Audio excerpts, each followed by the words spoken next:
ఈ రోజే డౌన్లోడ్ చేయండి. మీ ఫేవరెట్ షోస్ చూడండి. మీ మీద, మీ కడుపులో పెరుగుతున్న బిడ్డ మీద కొంచెమైనా శ్రద్ధ ఉండాలి కదా. బుజ్జిగాడు ఆకలి అనేసరికి నేను మీ గురించి ఆలోచించకుండా స్టూల్ ఎక్కేశారు అంతేగా. ఆ టైంకి నేను రాకపోయి ఉండుంటే మీరు, మీ కడుపులో ఉన్న బిడ్డ ఏమైపోయి ఉండేవాళ్ళో ఒకసారి ఆలోచించారా? అసలు మీరు ఈ టైంలో ఎంత జాగ్రత్తగా ఉండాలి. ఇకపై జాగ్రత్తగా ఉంటానండి. మీరు కూడా కోపం తగ్గించుకోవాలి. నా కోసం ఇంట్లో వాళ్లపై అరవడం మంచిది కాదు. ఎందుకో మీ విషయంలో కంట్రోల్డ్గా ఉండలేకపోతున్నానండి. అది మీ మీద అభిమానమో లేక ఇంద్ర ప్రతిరూపంపై ఉన్న ప్రేమో అసలు అర్థం కావట్లేదు. మీరు కింద పడిపోతున్నప్పుడు నా గుండె ఆగిపోయినంత పనైంది. ఆ క్షణం నేను మిమ్మల్ని కాపాడుకున్నానా లేక నన్ను నేను కాపాడుకుంటున్నానో నాకే తెలియట్లేదు. మీకేమైనా జరిగి ఉండుంటే ఆ ఊహే నేను భరించలేకపోయాను. అందుకే ఆ బుజ్జిగాడి మీద నాకు కోపం వచ్చేసింది. అందరి మీద అరిచేశాను. మళ్ళీ ఇలా జరగకుండా జాగ్రత్తగా ఉంటానండి. నా గురించి మీరు కంగారు పడకండి. నా కోసం కోపం తెచ్చుకుని మీరు ఇంట్లో వాళ్ళతో గొడవ పడద్దు.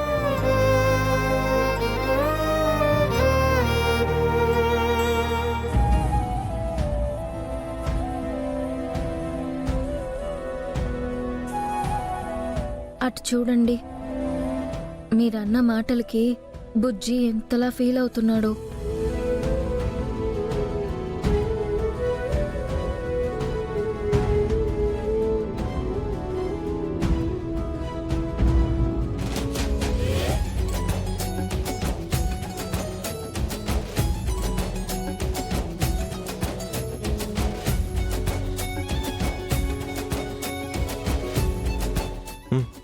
తీసుకో బుజ్జి, ఆకలేస్తుందని మీ అత్తని అడిగావు కదా, తిను.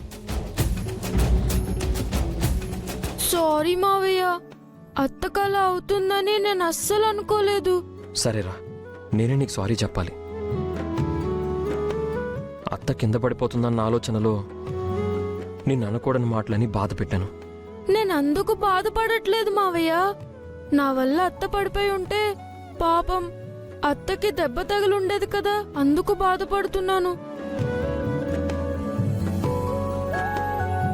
ఇంకెప్పుడు అత్తని ఇబ్బంది పెట్టాను మావయ్య. అత్తకి ఏ పని చెప్పను. అప్పుడు నేను నీతో మాట్లాడను. అదేంటత్తా?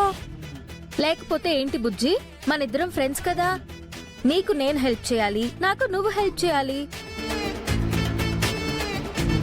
నువ్వు నాకు పని చెప్పకపోతే నేను నీకు పని చెప్పలేను కదా.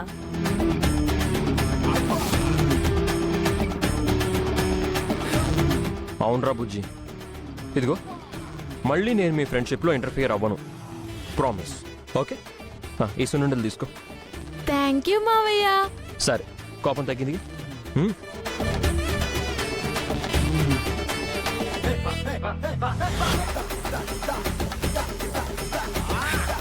బాగున్నాయా?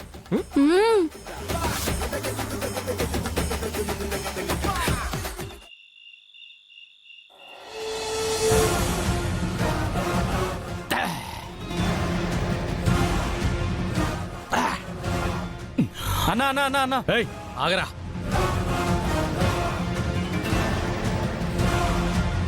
అన్నా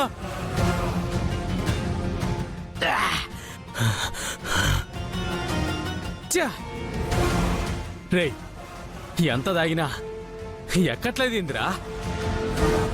మందులో పవర్ తగ్గిందా లేకపోతే నాలో కెపాసిటీ పెరిగిందా? అన్నా, నీకు మందు ఎక్కాలన్నా దిగాలన్నా నీ బంగారం ఎక్కడుందో తెలియాలి. లేదా బాస్కర్ టెన్షన్ నుంచి నువ్వు తప్పించుకోవాలన్నా. అవునరా సైదులో, కానీ అంతా అయోమయంగా ఉందిరా. హైదరాబాద్లో ఉన్న పిల్ల కాశ్మీర్కి వెళ్ళడమేంది, అక్కడ మాయమైపోయి మళ్ళీ ఇక్కడికి రావడమేంది, మనకు దొరకపోవడమేందిరా? అన్నా, మనం ఎంత వెతికినా దొరకట్లేదంటే నీ బంగారానికి ఎవడో గట్టిగా కాపలా కాస్తున్నాడన్నా.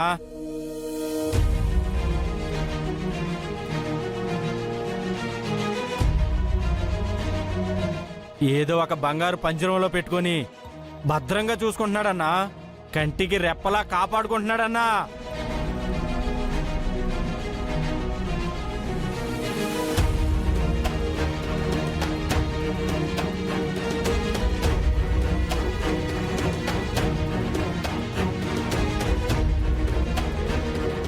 మాయల పకీరు ప్రాణం చిలకలో పెట్టినట్టు నువ్వేమో నీ ప్రాణం తీసుకెళ్లి నీ బంగారం మీద పెట్టుకున్నావన్నా. ఆ చిలకెటో ఎగిరిపోయింది. అది దొరక్క ఇప్పుడు నువ్వు బాధను అనుభవిస్తున్నావు. దీనికి ఎండ్ కార్డు ఎక్కడ పడుతుందో నాకేం అర్థం కావట్లేదన్నా.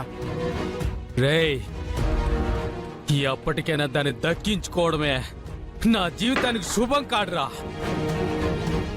అది నా చేతికి సిక్కేంత వరకు ఎతుకుతూనే ఉంటాను. ఈ టైంలో ఎవర్రా? ఆహా, అన్నా బాస్ అన్నా. ఆ? చెప్పండి బాస్. ఏం బుల్లబ్బాయ్, చెప్పిన పని వదిలేసి ప్రశాంతంగా మందు కొడుతున్నావా? ఇక్కడ మేము చేసేవన్నీ మీకు తెలుస్తాయి గాని నా బంగారం ఎక్కడుందో ఏం చేస్తుందో మీరు మాత్రం తెలుసుకోరు.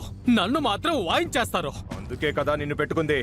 నేను తెలుసుకునేటట్టయితే మీతో ఏం పని? ఇంతకి చెప్పిన పని ఎంతవరకు వచ్చింది? ఆల్రెడీ ఆ ప్రయత్నంలోనే ఉన్నాం బాస్. ఫెయిల్ అయ్యి మళ్ళీ ప్రయత్నిస్తున్నాం. నువ్వేం చేస్తావో మాకు తెలీదు. నెక్స్ట్ అటెండ్ లో అహల్య ఎక్కడుందో నాకు కన్ఫర్మ్ గా తెలియాలి. లేదంటే నా గురించి తెలుసు కదా. సరే బాస్, కనుక్కుంటాను. పనవగానే నేనే ఫోన్ చేస్తాను. ఛా! రే సైదులో, నా వల్ల కావట్లేదురా. ఈయన టార్చర్ నేను తట్టుకోలేకపోతున్నాను. ఏదో ఒకటి చేసి ఎలాగైనా సరే నా బంగారం ఎక్కడుందో కనుక్కోవాలరా. సరే అన్నా, ఈసారి గట్టిగా ట్రై చేద్దాం. ఓ.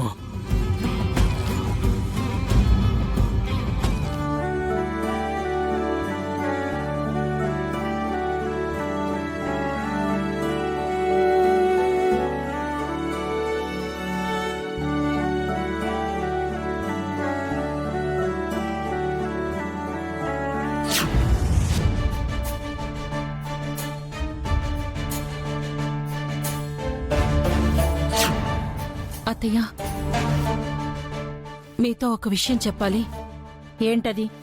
అహల్యకి 16 రోజుల పండగ చేద్దాం అనుకుంటున్నాను.